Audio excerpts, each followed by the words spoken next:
الحمد لله رب العالمين الصلاة والسلام على أشرف الأنبياء والمرسلين وعلى آله وأصحابه أجمعين أما بعد فأعوذ بالله من الشيطان الرجيم بسم الله الرحمن الرحيم انما یعمر مساجد اللہ من آمن باللہ والیوم الآخر واقام الصلاة وآت الزکاة ولم یخش الا اللہ فعسى اولئک ان یکونوا من المہتدین۔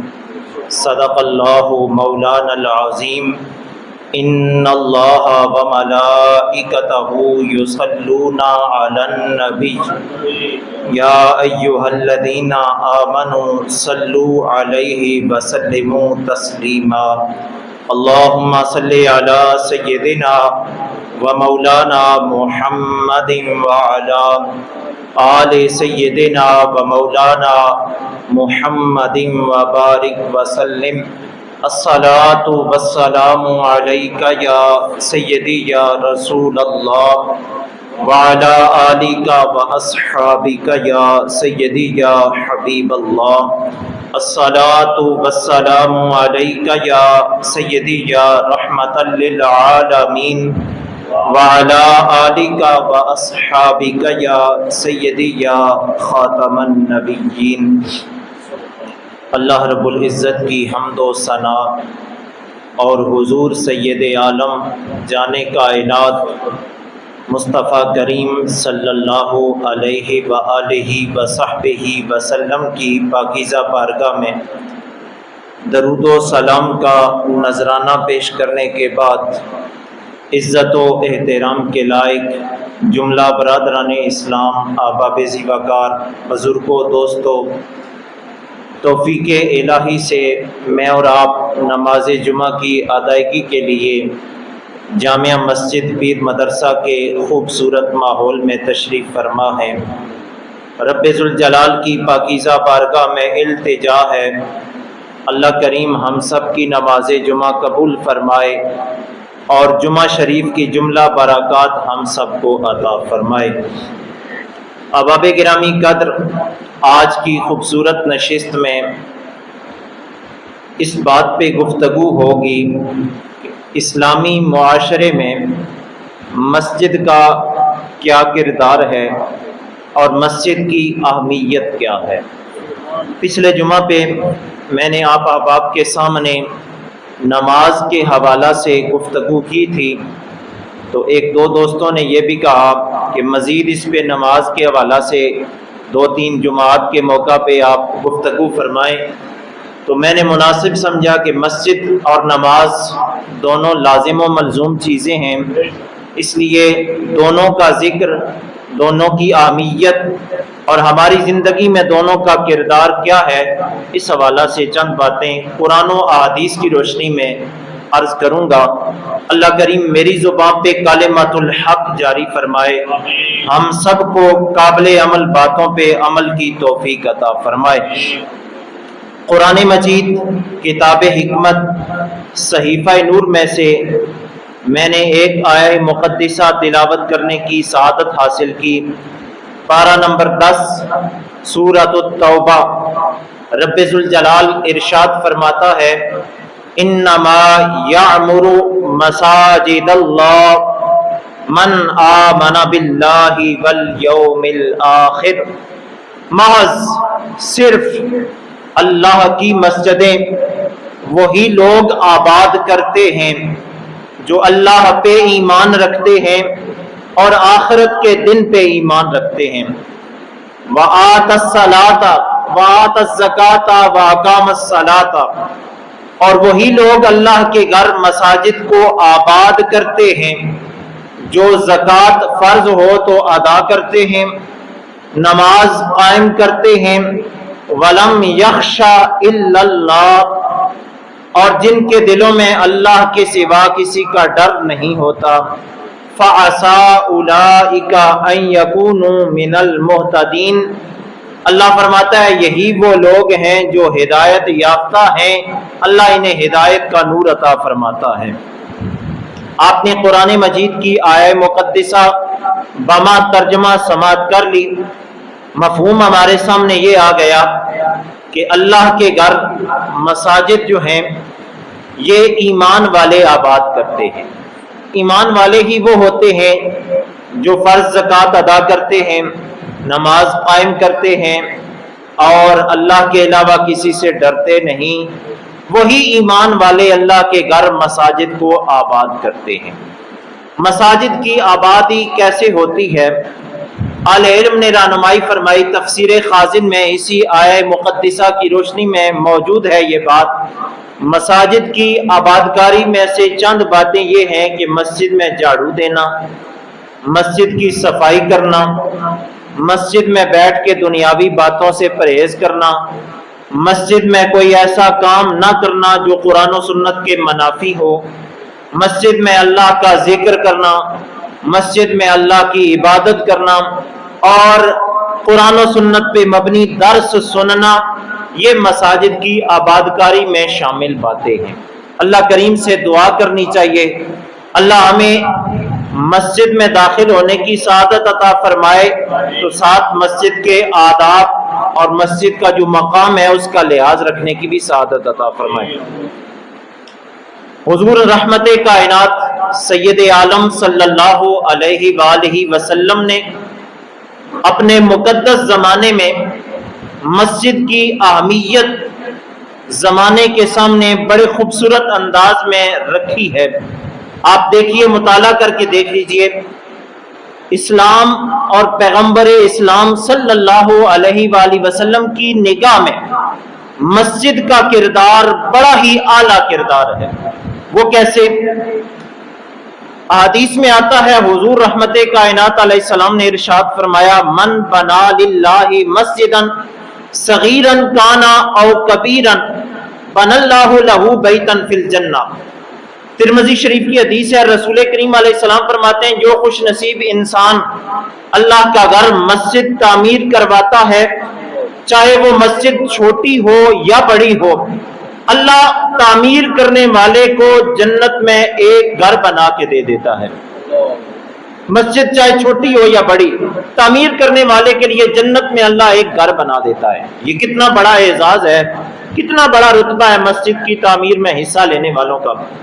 اسی طرح رسول کریم علیہ السلام نے ایک اور مقام پہ ارشاد فرمایا، جس شخص نے مسجد اس مقصد کے لیے بنائی تاکہ اس مسجد میں اللہ کا ذکر کیا جاتا رہے، بن اللہ لہ بیتا فی الجنہ، اللہ اس خوش نصیب بندے کے لیے جنت میں ایک گھر بناتا ہے۔ اب دیکھیے، نیت اخلاص اور ہر حوالے سے صاف ستھری ہوگی، اخلاص سے، اور بندہ نیک اعمال سے لبریز ہوگا، نیت میں خلل نہ ہوگا، تو مسجد بنانے کا اجر و ثواب اللہ جنت میں ایک گھر کی صورت میں عطا فرمائے گا۔ اور اگر اسی نیک عمل کو سر انجام دیتے ہوئے نیت میں خلل آ گیا کہ لوگ کہیں گے کتنی اچھی خوبصورت مسجد بنائی ہے، میرا نام دنیا میں روشن ہوگا، تو یہی ایک اچھا عمل ہمارے لیے وبال جاں بن جاتا ہے۔ دنیا میں تو ہم معزز کہلائیں گے، لیکن اللہ رسول کی پاکیزہ بارگاہ میں ہم خائب و خاسر اور ناکام ہو جاتے ہیں۔ اس لیے ہر اچھا عمل کرنے سے پہلے نیت میں اخلاص، للہیت، رضا الہی ہونا بہت ضروری ہے، تب جا کے یہ اعزازات ملتے ہیں کہ مسجد بنانے والے کو اللہ جنت میں گھر بنا دیتا ہے۔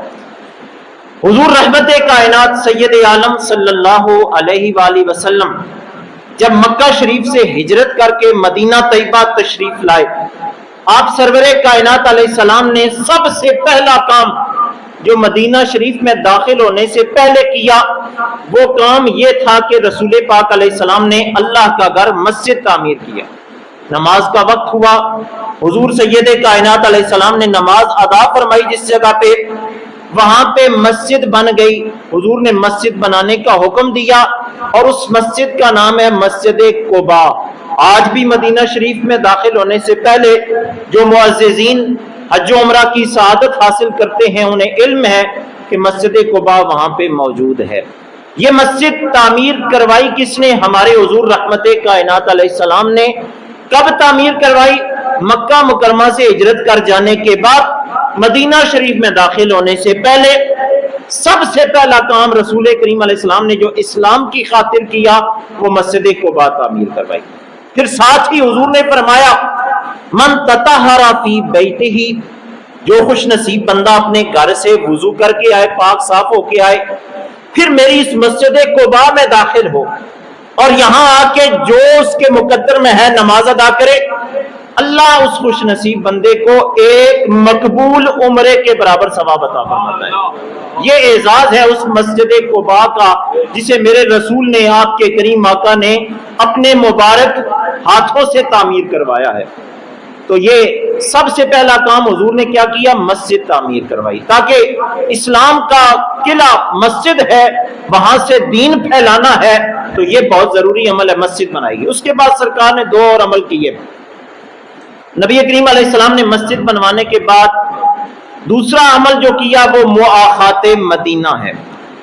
ہر مہاجر جو مکہ چھوڑ کے آیا تھا، اصحاب رسول، ان اصحاب رسول کو مدینہ شریف میں موجود افراد کا بھائی بنایا۔ مؤاخات مدینہ، دونوں آپس میں بھائی چارہ قائم کیا۔ پھر تیسرا کام رسول کریم علیہ السلام نے مکہ چھوڑ کے مدینہ شریف میں جانے کے بعد جو کیا وہ میثاق مدینہ ہے۔ مکہ میں رہنے والے کافروں کے ساتھ ایک معاہدہ کیا، جس معاہدے کے تحت جو بنیادی چیز تھی وہ یہ تھی کہ مدینہ شریف میں رہنے والا ہر شخص پرامن رہے، پرسکون رہے۔ یہ معاہدہ حضور نے مدینہ شریف میں تیسرے نمبر پہ سر انجام دیا۔ تو سب سے پہلا عمل آج کے ہمارے موضوع سے متعلق ہے کہ حضور نے مدینہ شریف میں داخل ہونے سے پہلے مسجد بنوائی، اور مسجد بھی کون سی؟ مسجد قباء بنوائی۔ رسول کریم علیہ السلام کی مبارک زندگی کا اکثر حصہ سفر میں گزرا ہے۔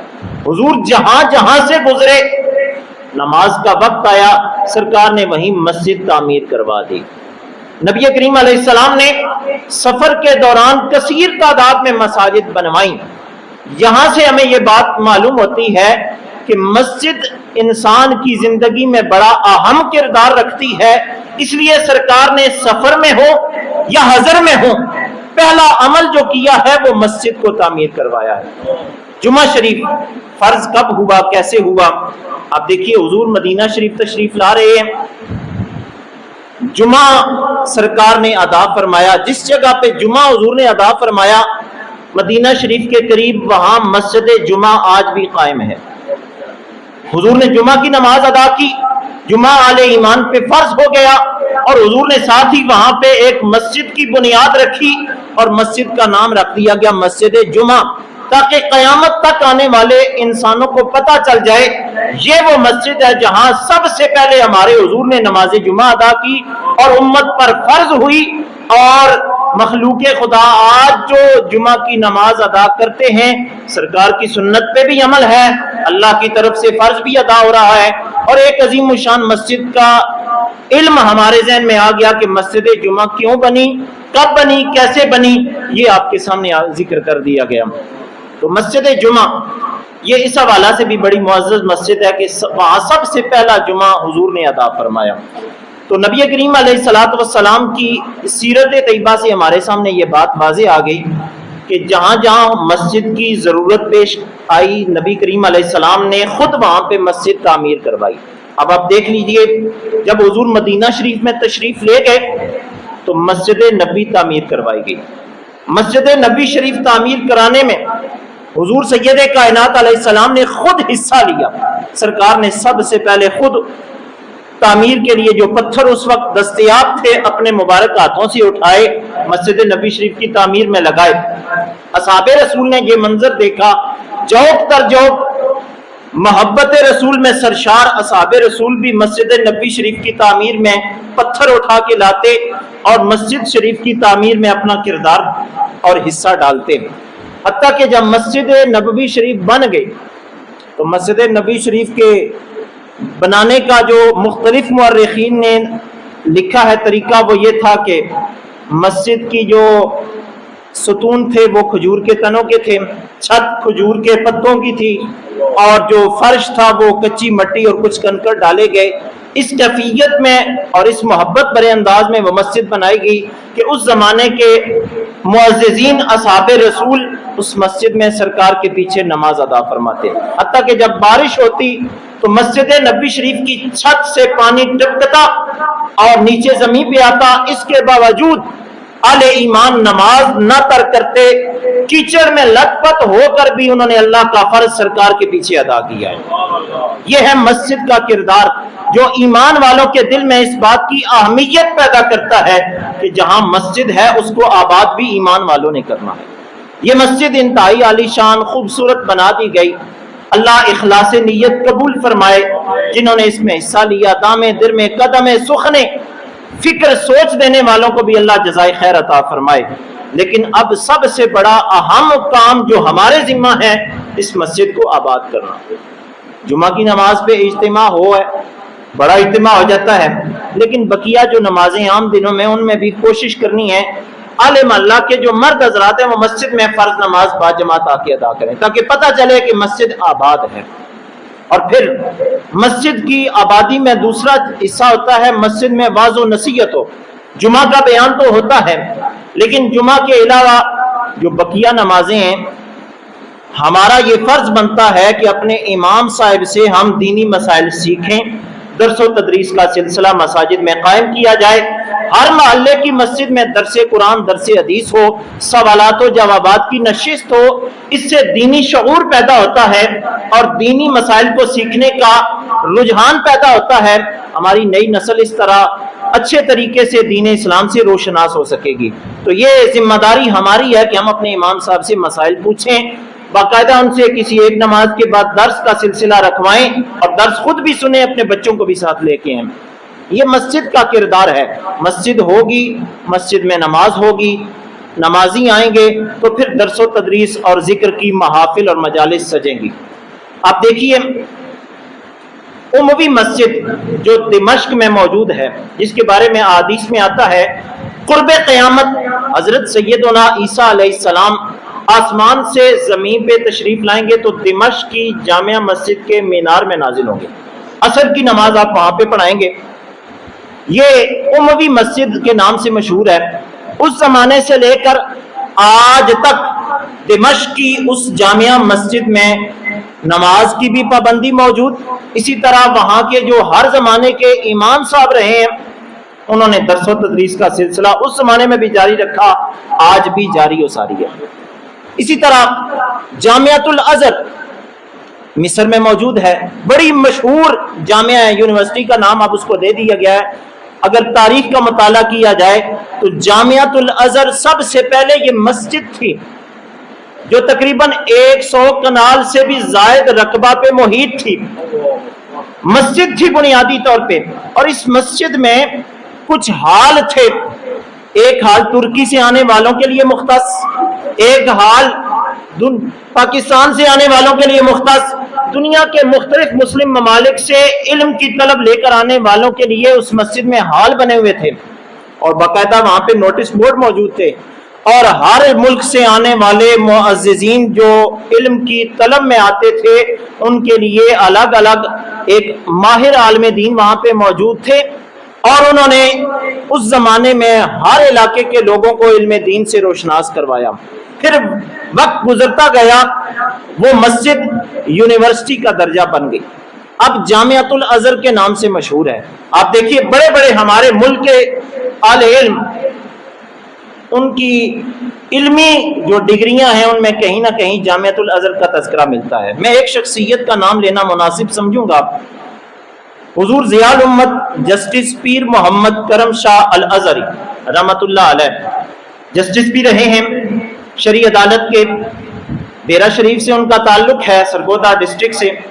انہوں نے سب سے بڑی جو ڈگری حاصل کی اپنی زندگی میں وہ جامعۃ الازہر سے حاصل کی، اور تقریباً سن 1948 کے راؤنڈ اباؤٹ آپ وہاں پہ تشریف لے گئے اور جامعۃ الازہر سے آپ نے اعلیٰ اعزاز میں ڈگری حاصل کی۔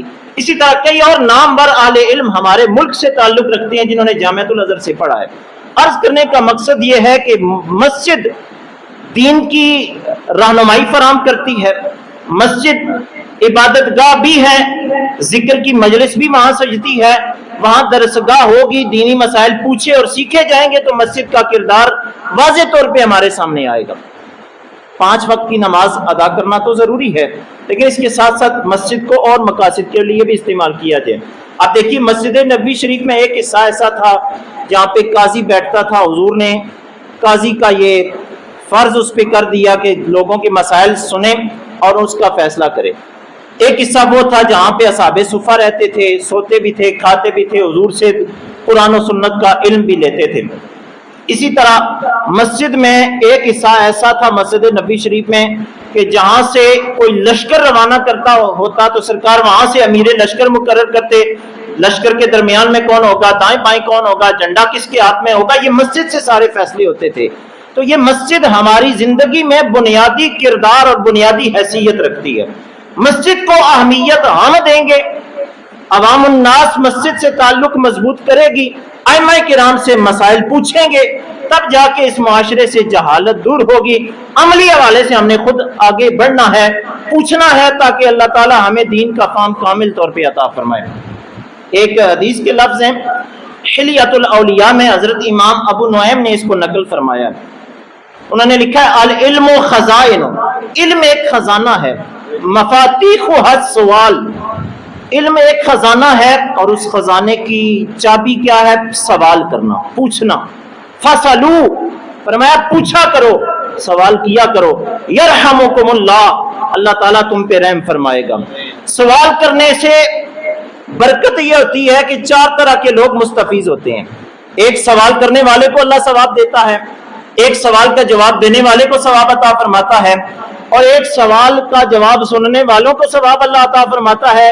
اسی طرح جہاں جہاں تک اس سوال کا جواب سننے والی مخلوق موجود ہے، ہر مخلوق کو اللہ تعالیٰ اس سوال کا جب جواب پہنچے گا تو ثواب عطا فرماتا ہے۔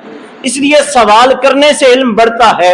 سوال کریں گے، اہل علم سے، علماء سے رابطہ کریں گے، درس حاصل کریں گے تو آگاہی حاصل ہوگی۔ اللہ کریم ہمیں حقیقی معنوں میں ہدایت کا نور عطا فرمائے، مسجد کی اہمیت کو سمجھنے کی سعادت عطا فرمائے۔ مسجد میں نماز بھی ادا کرنی ہے، مسجد میں دیگر معاملات جو ذکر درس و تدریس کے ہیں وہ بھی کرنے ہیں۔ سب سے پہلی بات جو یاد رکھنی ہے، اخلاص۔ اخلاص ہوگا تو ہر عمل ثواب دیتا ہے، اگر اخلاص نہیں ہے، ہماری نیت میں فطور ہے، خلل ہے، تو کوئی اچھا عمل بھی ثواب نہیں دیتا۔ رب ذوالجلال کی پاکیزہ بارگاہ میں التجا ہے، اللہ ہمیں اس مسجد کو آباد کرنے کی سعادت عطا فرمائے۔ جن احباب نے دامے درمے قدمے سخنے اس مسجد کی آباد کاری میں حصہ لیا، اللہ ہر ایک کو جزائے خیر عطا فرمائے۔ وآخر دعوانا الحمدللہ رب